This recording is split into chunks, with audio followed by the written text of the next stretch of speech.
Yeah, that muscle behind me, that is a D9 bulldozer. It helps. We even have a D10 bulldozer, even bigger. It really helps us to stay safe out there. I got to ask you a question.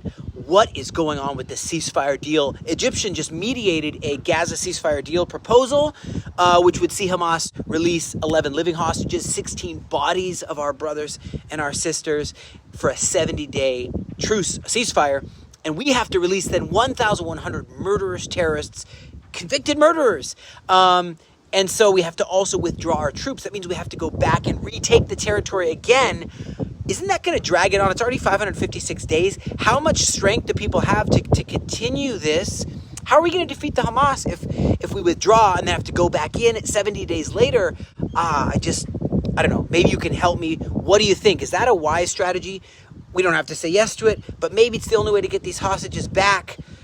In Iran now, Tehran officials, they warn their own supreme leader, Ayatollah Ali Khamenei, to agree to the nuclear talks with the United States or face the downfall of the regime. That's what's going on in Oman right now. They're saying the whole regime could topple. That would be a good thing. Finally, the people can be free.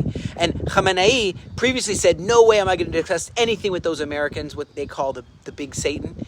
And so, but now he says maybe they will, and it's going to be an unprecedented move where they're going to persuade him to do talks, direct talks with the United States. So I don't know what's going to happen, but they emphasize that Iran would not survive a war with the U.S. and Israel. His advisors are telling him that the plunging currency, troubled economy, shortage of gas, electricity, water, they would not be able to survive. Now you jump over to Syria.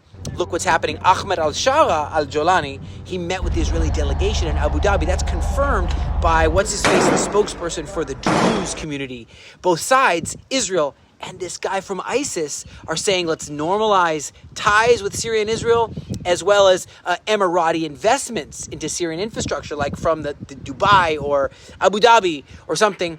And so that's amazing. And data from the flight radar shows that the Israeli plane landed in Abu Dhabi just before President Ahmed al-Shara, Julani.